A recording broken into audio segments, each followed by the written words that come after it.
Bom dia a todos. Queridos, graças ao nosso Deus, aqui estamos nesta manhã para juntos aprendermos da lei do Senhor. Nós vamos dar continuidade à nossa série de estudos dos 10 mandamentos e eu quero convidar você a abrir comigo em Êxodo capítulo 20, versículo de número 14. Êxodo 20, versículo de número 14.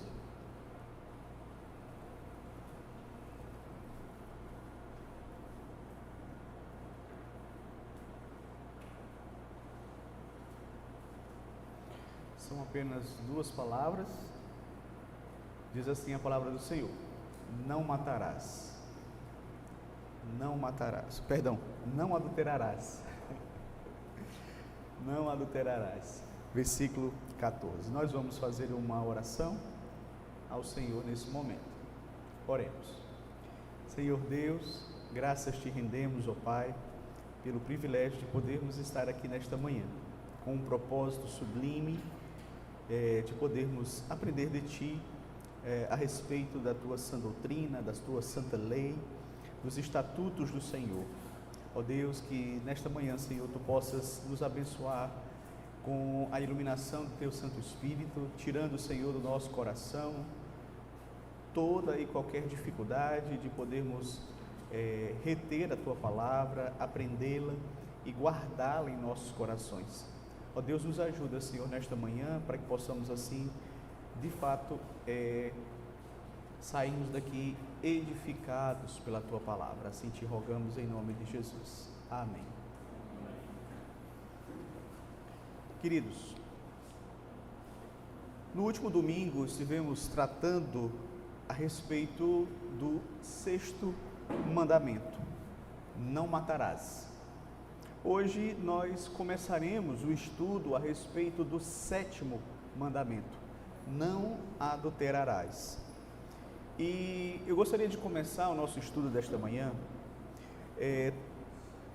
ressaltando um ponto muito importante entre a relação do 6º mandamento com o 7º mandamento. O 6º mandamento, ele protege a santidade da vida, enquanto que o 7º mandamento, ele protege a santidade do casamento, a santidade sexual. Então, quando Deus diz, não matarás, Ele está protegendo a santidade da vida. Quando Ele diz, não adulterarás, Ele está protegendo a santidade sexual no ser humano. Interessante que a relação entre um homem e uma mulher, a relação sexual, é o meio ordenado por Deus para a propagação da vida humana. Assim, a sexualidade, ela nunca é apresentada nas Escrituras como sendo algo superficial, trivial, sem importância, mas como algo que está profundamente ligado ao valor da vida e à imagem de Deus no ser humano. Certamente, queridos, a quebra do 7º mandamento não é um pecado exclusivo dos não cristãos. Infelizmente, aqueles que estão na igreja, muitas vezes, nós vamos perceber situações em que membros da igreja, eles caem na quebra do 7º mandamento. Quantas pessoas, queridos, que nós não temos conhecimento de que caíram nessa área, causando grandes danos à sua própria vida, à vida da sua família, à vida da igreja. Vidas que têm sido arruinadas, famílias que por sua vez são destruídas, igrejas que são alvos do escárnio dos incrédulos, justamente por causa da quebra deste mandamento, não adulterarás.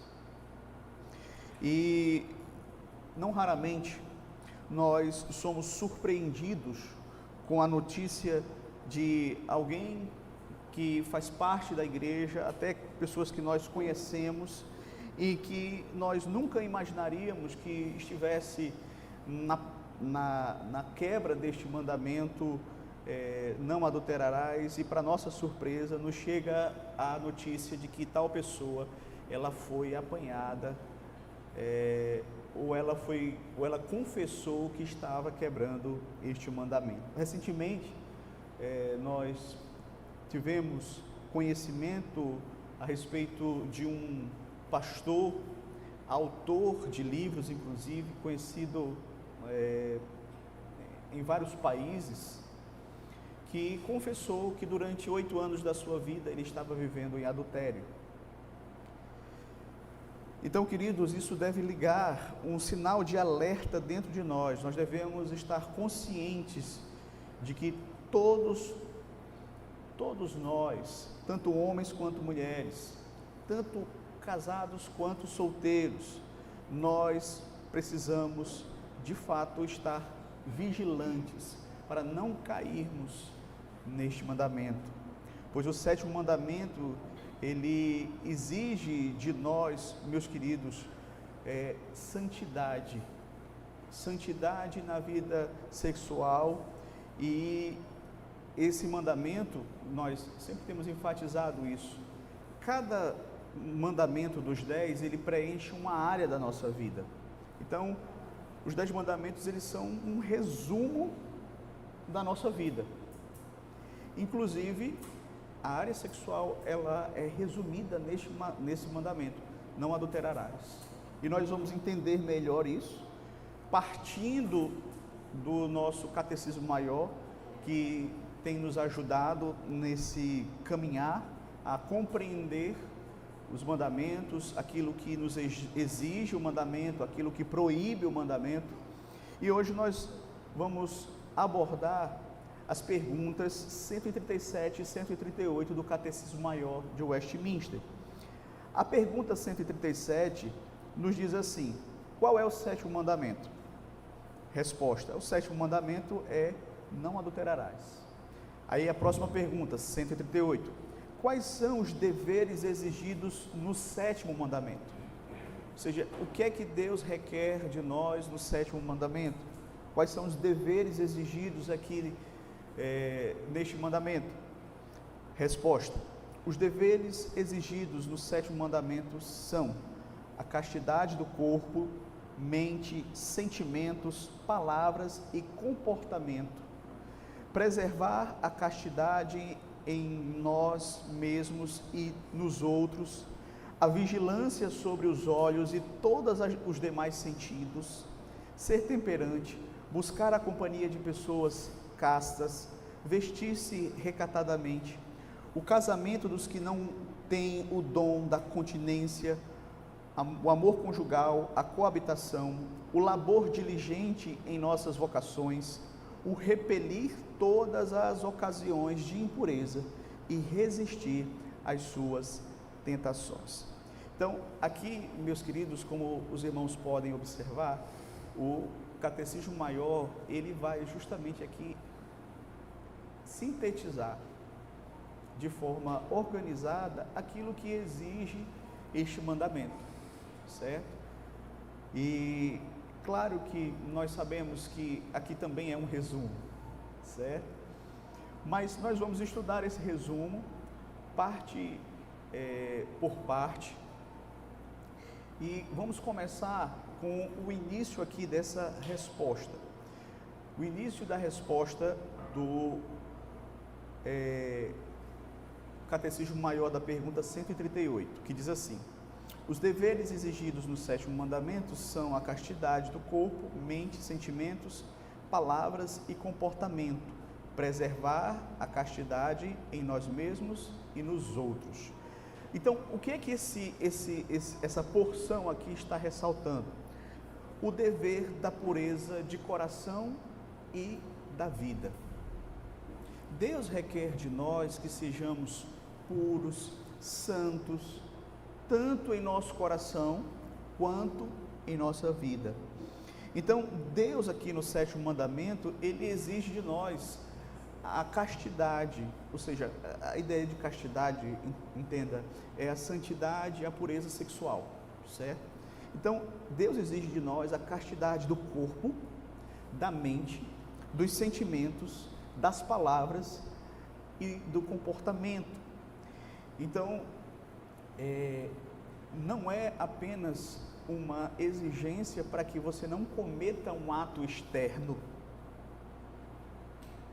mas é uma exigência de que nós devemos buscar a pureza de forma integral, interna e externamente. Então, isso envolve, queridos, todo o ser humano. Por quê? Porque o pecado sexual, normalmente, ele não vai se limitar a um aspecto só da vida. Onde há impureza no corpo, normalmente, houve antes impureza na mente. Onde há palavras torpes, houve afetos desordenados.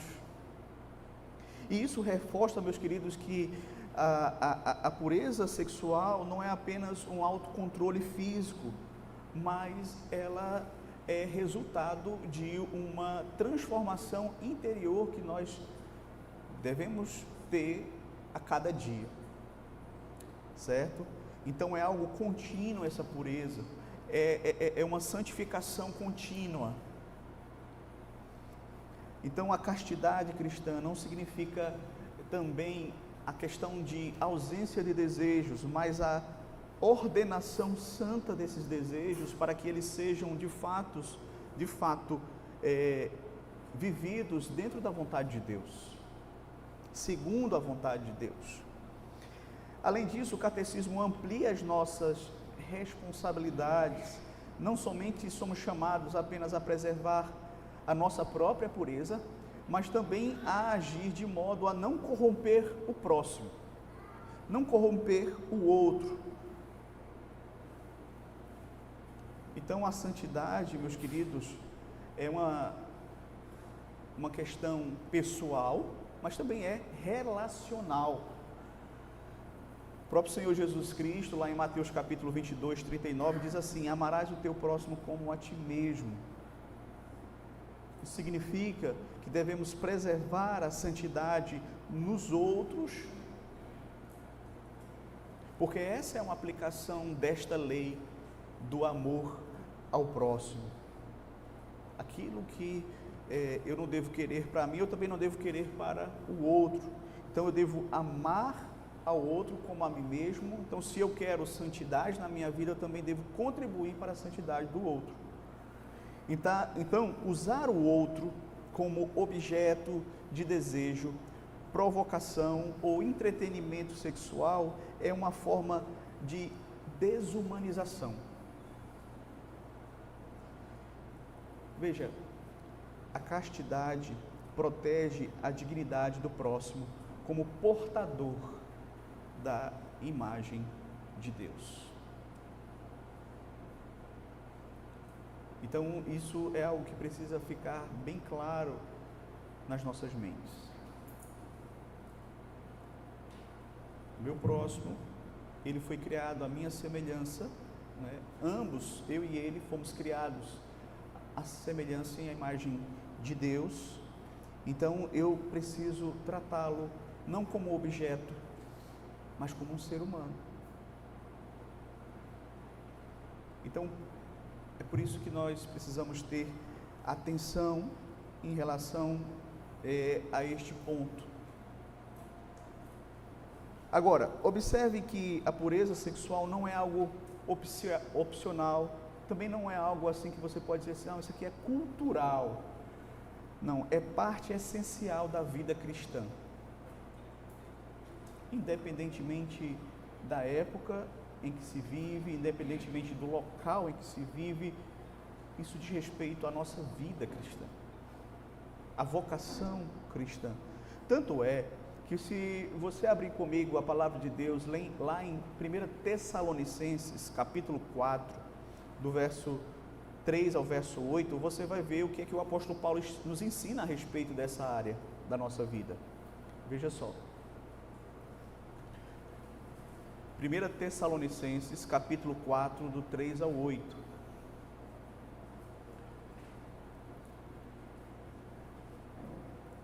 Nos diz assim a palavra do Senhor: pois esta é a vontade de Deus, a vossa santificação, que vos abstenhais da prostituição, que cada um de vós saiba possuir o próprio corpo em santificação e honra, não com desejo de lascívia, como os gentios que não conhecem a Deus, e que nesta matéria ninguém ofenda e nem defraude seu irmão, porque o Senhor, contra todas estas coisas, como antes vos avisamos e testificamos claramente, é o vingador. Porquanto Deus não nos chamou para a impureza, e sim para a santificação. Dessarte que quem rejeita essas coisas não rejeita o homem, em si a Deus, que também vos dá o seu Espírito.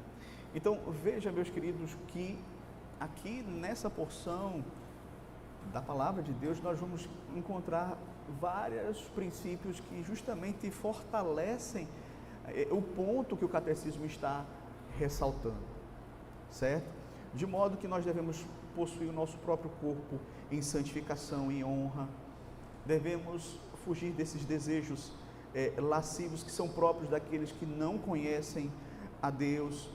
Eu não devo ofender ou defraudar o meu irmão, certo?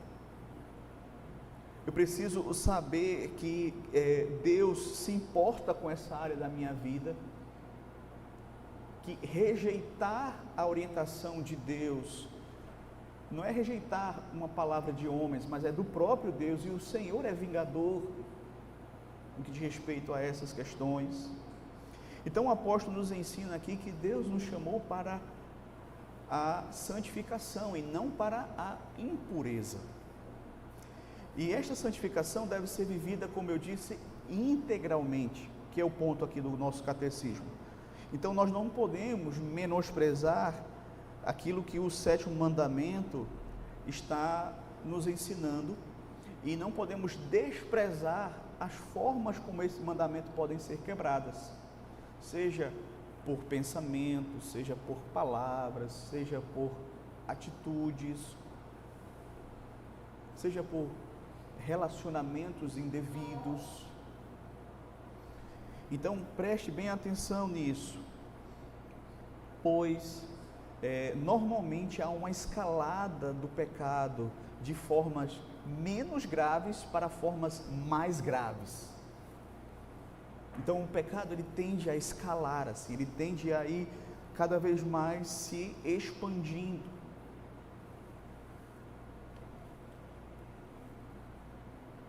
De modo que o adultério ele não começa de repente de uma hora para outra a pessoa cai, não. Mas isso é muitas vezes alimentado na mente, isso é desenvolvido com uma relação com o outro indevida, e as coisas vão só aumentando. Então é exigido aqui essa santidade de modo integral. Mas, em segundo lugar, o catecismo também chama a nossa atenção sobre o dever da vigilância dos olhos e de todos os sentidos. O catecismo tem essa perspicácia aqui, à luz da palavra de Deus, justamente para ressaltar que nós precisamos tomar conta dos nossos olhos e dos nossos sentidos. Quando eu falo perspicácia, é no bom sentido, né? Essa sabedoria, esse discernimento, para justamente ressaltar isso aqui. Então, o catecismo também trata sobre a necessidade de vigiar os olhos e os sentidos como meio de preservação da pureza. Então, e aqui, meus queridos, ele revela como a palavra de Deus também ressalta isto, a dinâmica do pecado. O coração é a fonte, mas os sentidos, vamos dizer assim, eles são as portas pelas quais entram as impressões, as imagens, os estímulos. É por isso que os sentidos eles precisam ser muito bem vigiados, resguardados. Os olhos, em particular, ocupam um lugar central, porque a visão tem forte poder de despertar desejo, de fixar imagem em nossa mente. Então, por isso que você vai ver um cuidado, por exemplo, de Jó com os seus olhos. Ele vai justamente dizer lá no capítulo 31, verso 1 do seu livro o seguinte: Jó diz assim: fiz aliança com os meus olhos, como pois os fixaria numa donzela? Ou seja, Jó aqui, ele diz que ele fez uma aliança com os seus olhos. Ao fazer essa aliança com os olhos, ele está assumindo um compromisso consciente de autocontrole, de não olhar para onde ele não deveria olhar,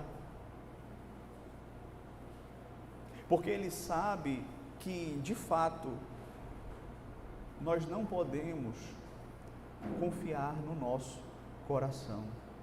Nós precisamos ser sábios, nós precisamos estabelecer limites claros.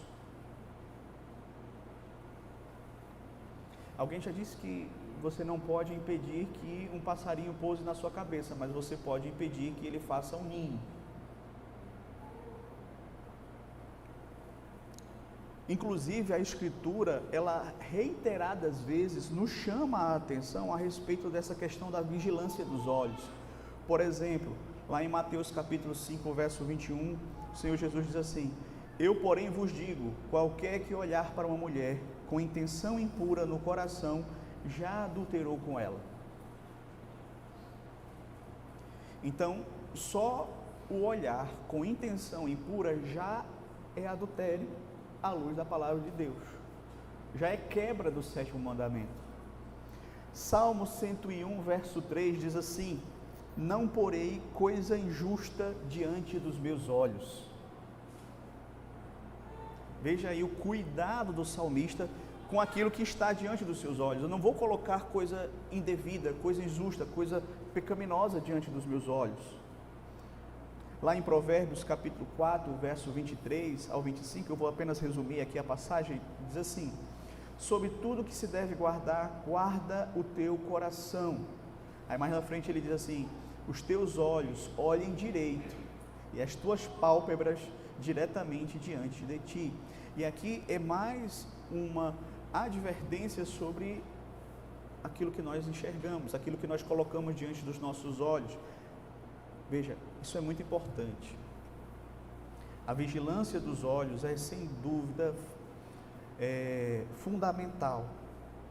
No entanto, se você observar, o catecismo, ele não apenas fala dos olhos, ele também fala dos demais, dos todos os sentidos. Audição, imaginação, tato, cheiro.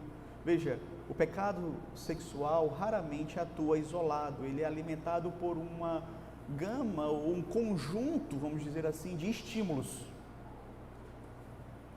Então, a vigilância dos sentidos não é um legalismo, mas é um zelo pela santidade.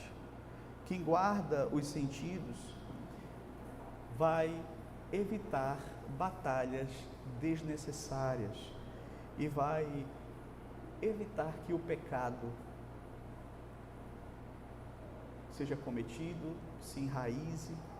A vigilância dos sentidos é um ato de humildade. É reconhecer, meus queridos, que somos frágeis, mais frágeis do que muitas vezes gostaríamos de admitir. Então, proteja os seus sentidos, não menospreze esse tipo de vigilância. O olhar, o falar, o ouvir, o tocar. Cuidado com o que você vê. Não se exponha à pornografia, seja ela como for. Não se exponha. você está fazendo um mal terrível para a sua vida e você realmente não tem ideia do tamanho desse mal. Cuidado, né, com aquilo que você ouve. Ouvir é uma forma de alimentar o coração. Inclusive, músicas indevidas, cuidado. Cuidado com os seus relacionamentos. Não toque numa outra pessoa de forma impura. Não tenha conversas impuras. Não olhe de maneira impura. Então, essas são formas como o nosso catecismo chama a nossa atenção para nos protegermos contra o adultério. Terceiro tópico que eu gostaria de destacar. O catecismo também ressalta o dever de evitar as companhias lascivas e o dever de buscarmos companhias santas. Ou seja, se por um lado eu devo evitar certas companhias lascivas, por outro lado eu devo me fazer acompanhar de pessoas santas.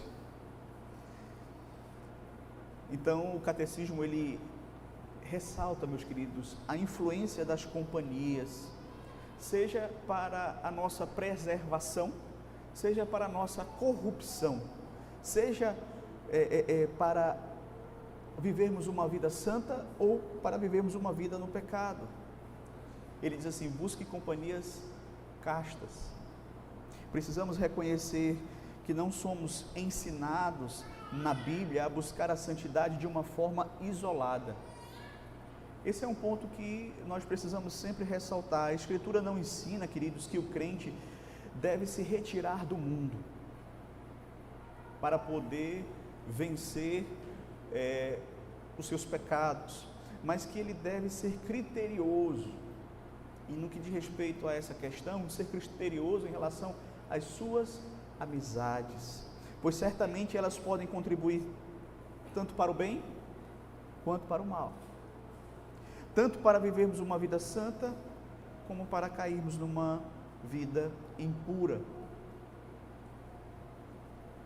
Então, companhias lascivas não apenas vão expor você à tentação, mas elas também vão normalizar o pecado.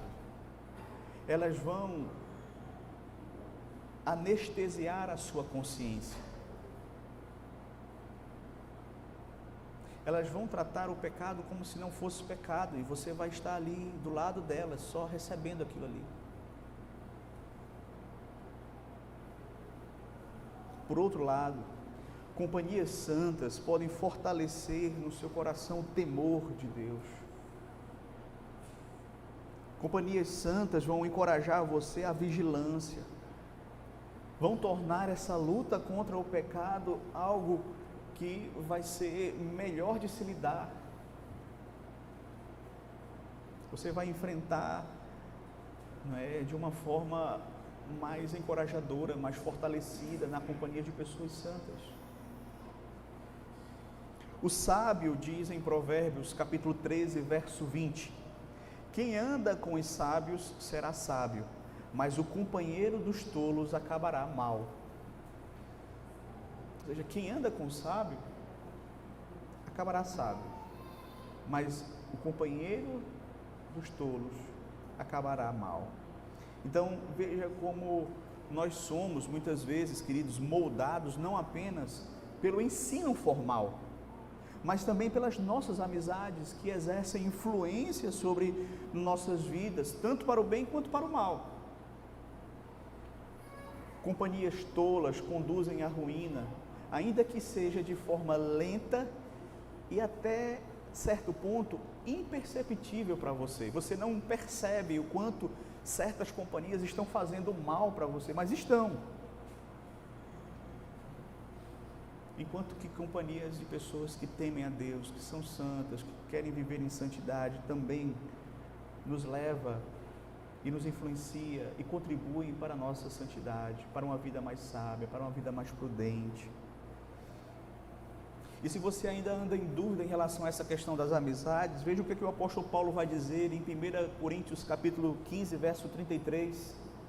1 Coríntios 15, verso 33, Paulo diz assim: não vos enganeis, as más companhias corrompem os bons costumes. Não vos enganeis, as más companhias corrompem os bons costumes. Então, nós não podemos ser ingênuos em relação a essa questão das nossas companhias.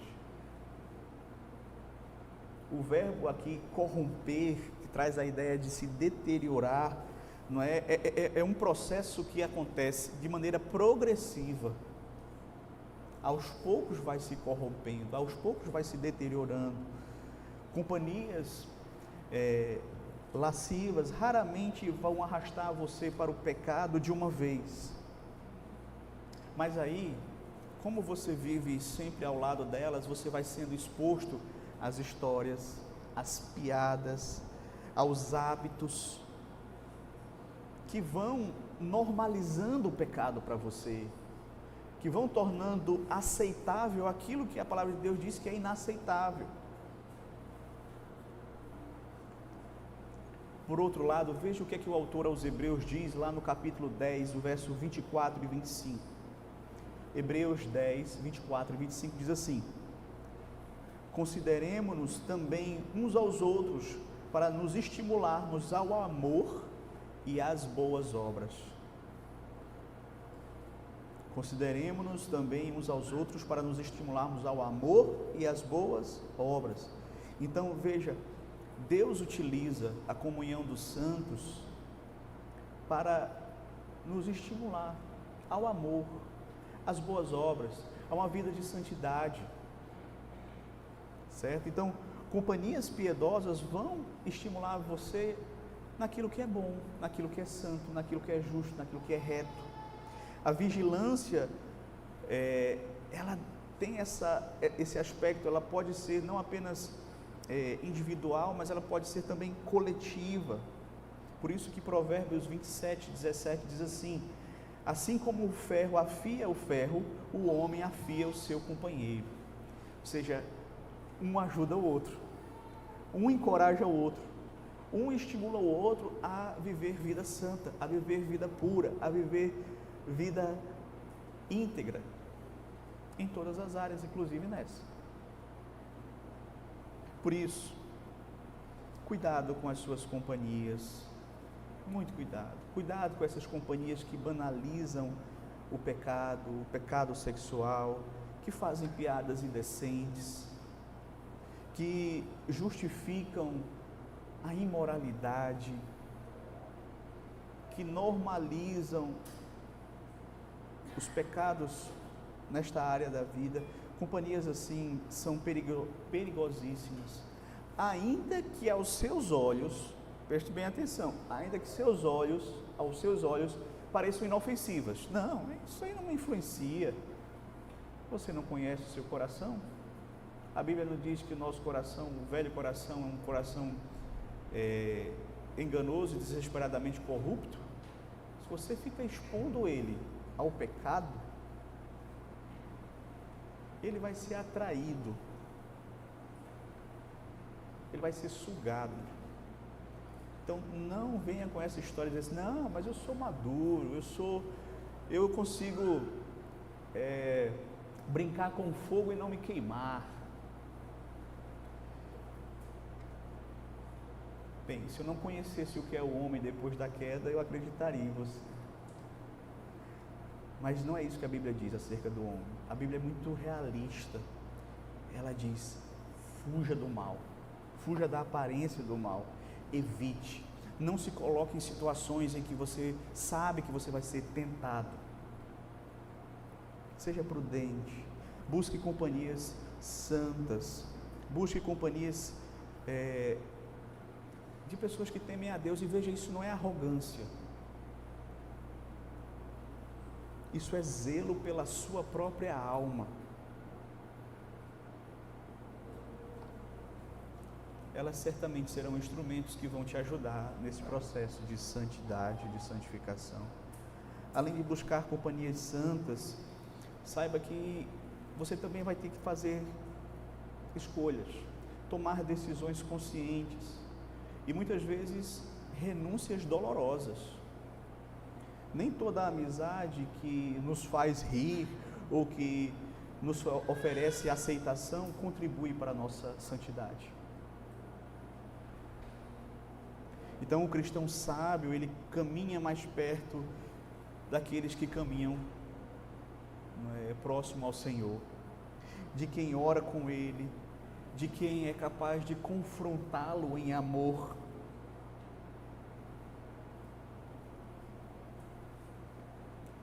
De alguém que é capaz de ajudá-lo quando o coração vacila.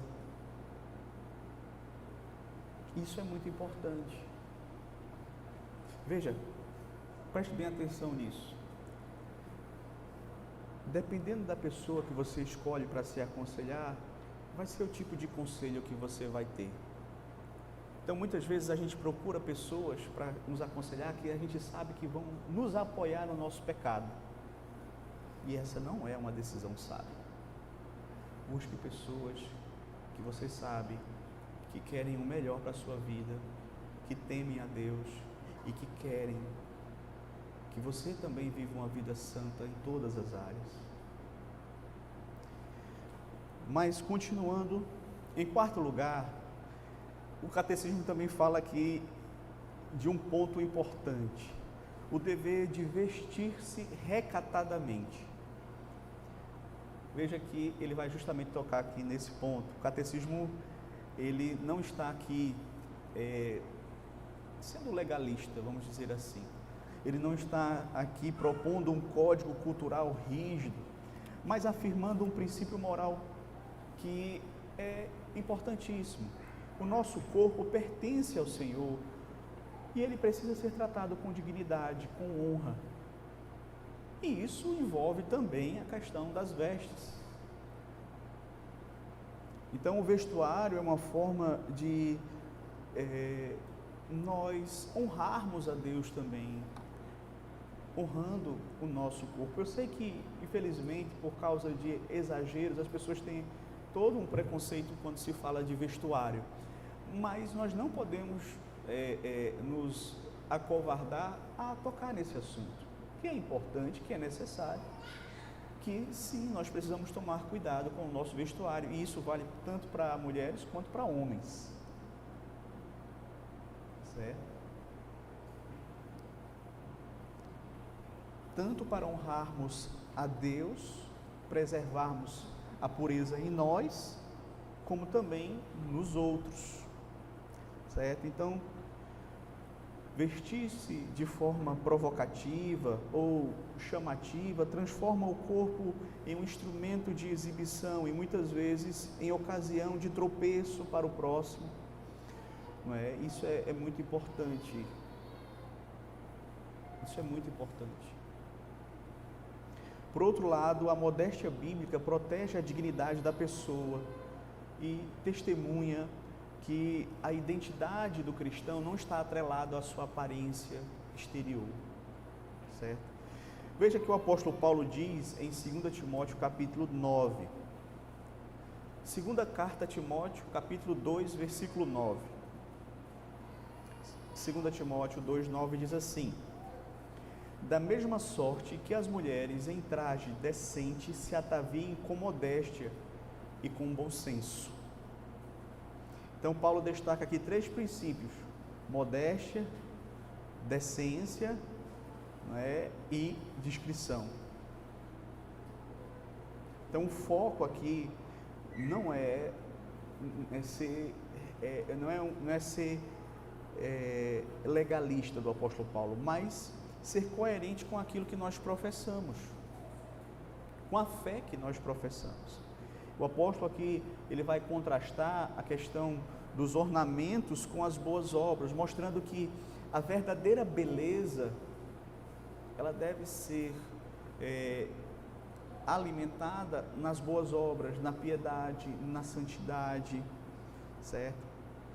E embora o texto que se dirija às mulheres, ele também pode ser muito bem e deve ser muito bem aplicado aos homens. a maneira como nós nos vestimos deve realmente refletir o nosso relacionamento com Deus, os nossos princípios à luz da palavra de Deus. Então veja, meus queridos, não se trata de nós querermos medir a santidade de uma pessoa pelo comprimento da roupa que ela veste, certo? E nem impor aos irmãos que adotem um padrão de se vestir que seja idêntico. Mas, de fato, perguntar, será que com esta roupa com que eu estou me vestindo, eu estou glorificando a Deus? Será que eu estou, de fato, agindo com honra para com o meu corpo? Será que eu não estou, de alguma forma, me vestindo de uma maneira que vai estimular o pecado no coração de uma outra pessoa? Claro que a gente sabe que tem pessoas que o coração está cheio de pecado e, muitas vezes, independente de como a outra estiver vestida, a pessoa vai pecar. Certo? E aí a responsabilidade é de quem vive assim. Mas, por outro lado, nós também devemos evitar sermos instrumentos para levar os outros à queda, certo? Então, em uma cultura como a nossa, que erotiza o corpo, a modéstia cristã se torna, de fato, um testemunho forte, contracultural. Isso é algo que, de fato, devemos ter em mente. Quinto ponto, e penúltimo, nós vamos ver hoje. Veja que o catecismo também ressalta que o casamento ordenado por Deus, o casamento é ordenado por Deus como um meio legítimo para a santidade na área sexual. O catecismo diz assim, que um dos nossos deveres em relação ao sétimo mandamento é o casamento dos que não têm dom de continência, o amor conjugal, a coabitação. Isto é, para aqueles que não receberam o dom do celibato, então essas pessoas elas devem buscar casar-se, certo? E o casamento, meus queridos, não é uma posição inferior, como alguns acreditam, né? Acham que a pessoa viver sem casar, ela está num patamar superior, e aí se ela não consegue viver assim, se ela tem que se casar, e isso é um patamar mais baixo. Não, isso não é. Não podemos entender assim. Antes, o casamento é uma instituição divina, santa, não é? Onde o amor conjugal pode ser vivido de maneira legítima. A Escritura reconhece que, de fato, o desejo sexual faz parte da boa criação de Deus. Contudo, por causa do pecado, esse desejo precisa ser ordenado, disciplinado, precisa ser colocado dentro dos limites que foram estabelecidos por Deus. Escrevendo aos Coríntios, o apóstolo Paulo, ele não desconsidera a natureza caída do homem e nem propõe uma espiritualidade assim, etérea, desconectada da realidade. Mas o apóstolo Paulo, ele é direto. 1 Coríntios 7, 2. Veja aí. Mas, por causa da impureza, cada um tem a sua própria esposa e cada uma o seu próprio marido. Ou seja, veja que Paulo diz, se você não tem o dom do celibato, você é chamada por Deus para casar-se, então não viva na impureza, busque casar, certo? E ainda no mesmo capítulo, no verso 8 e 9, ele diz assim, caso porém não se dominem, que se casem, porque é melhor casar do que viver abrasado. Então o casamento, portanto, ele não é um mal necessário, mas é um meio santo de preservação, um caminho legítimo para que o ser humano possa viver a sua sexualidade de maneira correta, ordenada e agradável aos olhos do Senhor, certo?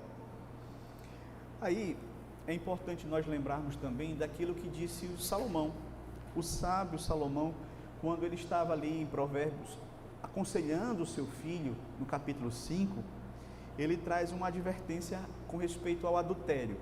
Abra lá, Provérbios 5, a partir do verso 7. Diz assim, Provérbios 5, versículo 7, em diante aqui. Agora, pois, filho, dá-me ouvidos, e não te desvie das palavras da minha boca. Afasta o teu caminho da mulher adúltera, e não te aproximes da porta da sua casa, para que não deis a outrem a tua honra, nem os teus anos a cruéis. Então, veja, o pai está orientando o filho, e ele está dizendo assim, olha, atenta para as minhas palavras, afaste-se do caminho da mulher adúltera, não passe nem perto da porta da casa dela, ou seja, não dê ocasião para você ser tentado, para que você venha cair, e aí se você cair, você vai dar a outrem a sua honra, você vai dar os seus anos a cruéis. Aí depois ele vai listar, na continuação do texto, as diversas consequências que vão resultar do pecado do adultério, certo? Mas veja, o pai, ele não só orienta o filho do ponto de vista negativo, dizendo não faça isso, certo? Mas ele vai orientar também do lado positivo. O pai ensina ao filho que deveria viver o matrimônio de forma fiel. Veja aí o verso 18. Seja bendito o teu manancial e alegra-te com a mulher da tua mocidade. E aí, no decorrer do texto, ele vai justamente falar dessa relação matrimonial, conjugal, certo? Ele vai falar justamente do ato conjugal, que deve ser vivenciado dentro do casamento e que é uma forma de cuidado e de preservação, tanto sua quanto do seu cônjuge. Então o texto nos ensina que a santidade sexual não é sustentada apenas pela fuga do pecado, mas pelo cultivo do ato conjugal dentro do casamento. Então Deus não apenas afasta o seu povo do mal com essas advertências, mas Ele também nos ensina aqui a desfrutarmos das bênçãos que Ele nos dá dentro do casamento, certo? Então nós precisamos justamente pontuar isso. O amor conjugal deve ser cultivado continuamente, certo? Com intimidade, com diálogo, com cuidado, com fidelidade. Isso precisa ser nutrido. A negligência no casamento vai abrir as portas para a tentação. Então, cuide da sua vida nessa área e cuide da vida do seu cônjuge nessa área. Porque a negligência vai abrir as portas para a tentação, certo? Por último, também o catecismo menciona a fuga das ocasiões de pecado e a resistência ativa às tentações. O catecismo diz assim, última frasezinha: o repelir todas as ocasiões de impureza e resistir às suas tentações. Veja só, isto é, o sétimo mandamento não é obedecido apenas quando nós evitamos o ato exterior do pecado, mas quando nós repelimos deliberadamente as circunstâncias que o favorecem. Foi aquilo que nós acabamos de ver no texto lá de Provérbios. Ou seja, não passe nem na frente da casa da mulher adúltera, não passe perto da casa da mulher adúltera, certo? Então, isso é importantíssimo. Deus não chama você a brincar com o perigo. mas a fugir dele.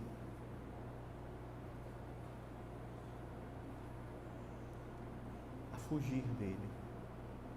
A ocasião de pecado é como se fosse, vamos usar uma ilustração aqui, as ilustrações são limitadas, mas pode ajudar. É como se fosse uma ponte quebrada. O perigo não está apenas em cair, mas em insistir em caminhar até a borda. O cristão sábio, ele não pergunta até onde eu posso ir sem cair. O cristão sábio, ele pergunta quão longe eu posso ficar desse abismo. A Escritura nos ensina que a vitória sobre a impureza começa antes da tentação. Antes que a tentação se torne presente, dominante. Paulo nos ensina lá em 1 Coríntios capítulo 6, do 18 ao 19, o seguinte. 1 Coríntios 6, 18 e 19. Fugir da impureza. Veja aí o verbo fugir, né? Fugir da impureza. Qualquer outro pecado que uma pessoa cometer é fora do corpo, mas aquele que pratica a imoralidade peca contra o próprio corpo. Acaso não sabeis que o vosso corpo é santuário do Espírito Santo? Ou seja, Paulo está claramente dizendo assim, olha, não brinquem com a questão da impureza. Não teste os seus limites. Seja sábio, fuja. A ordem é clara, a ordem é urgente. A fuga não é covardia espiritual, mas é sabedoria bíblica. Quem permanece perto da ocasião do pecado já começou a perder a batalha. Já começou a perder a batalha. O sábio, ao instruir o seu filho sobre como não cair nas garras da mulher adúltera, ele vai dizer: afasta o teu caminho dela e não te aproximes da porta da sua casa. Veja, uma instrução preventiva. O texto não começa com o ato do pecado, mas com o caminho que conduz a ele. Deus nos chama a discernir essas rotas, esses ambientes, essas decisões que muitas vezes nós tomamos insensatas, mas que alimentam a impureza. Nós precisamos aprender a rejeitar isso no nosso coração, já nos antevendo aquilo que pode acontecer. Então, de forma preventiva, você foge da aparência do mal. Então, identifique ambientes, hábitos, conteúdos, relacionamentos que alimentam as tentações. Trate essa área com seriedade na sua vida. Evite ocasiões em que você pode ser exposto à tentação. Evite. Ambientes, conteúdos, relacionamentos. Outra importante lição que nós aprendemos: precisamos nos antecipar. Não esperar que a tentação chegue para então decidirmos fazer alguma coisa. Precisamos estabelecer limites claros antes de sermos confrontados com a tentação. Estabelecer limites. Outra importante lição que aprendemos: o uso correto dos meios de graça. A leitura da palavra, a oração, a comunhão da igreja, a comunhão dos sacramentos, são essenciais para nós resistirmos à tentação. Se você não lê a sua Bíblia, se você não ora, se você não vem para a igreja, desculpa, você não vai conseguir. Eu preciso ser realista com você. Não me diga que você descobriu uma outra forma que não existe na Bíblia de se santificar. Eu não vou acreditar nisso. Não existe. Então, use corretamente os meios de graça. Outra atitude que você e eu precisamos ter, humildade espiritual. Reconhecer que muitas vezes essa é uma área da nossa vida onde nós somos mais suscetíveis à queda. Isso é humildade, isso é sabedoria. E uma vez que você reconhece isso, você vai tomar decisões sábias, preventivas, para não cair nesse pecado.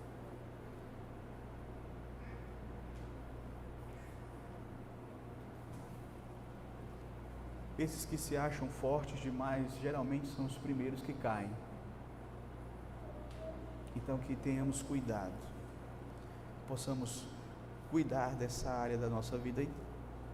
Assim, queridos, nós vamos hoje concluindo a pergunta 138. Semana que vem continuaremos, porque hoje nós vimos os deveres exigidos, depois a pergunta,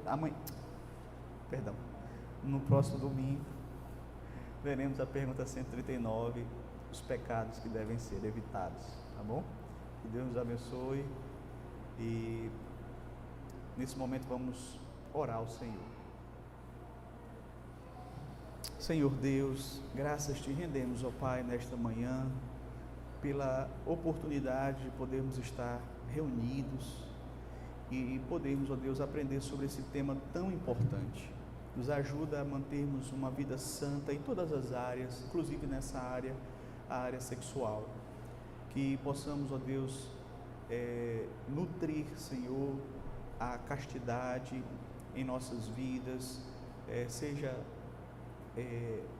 solteiros, casados, mas que possamos viver vida santa, que possamos atentar para a Tua lei, para aquilo que devemos fazer positivamente, evitando assim o pecado, promovendo a cada dia a santidade em nós, nos outros, para que possamos glorificar a Ti também nessa área da nossa vida. Assim eu te peço no nome de Jesus. Amém. Queridos, vamos louvar a Deus. Eu convidar o Eli que escolha um cântico ou um hino. Nós vamos adorar ao Senhor neste momento.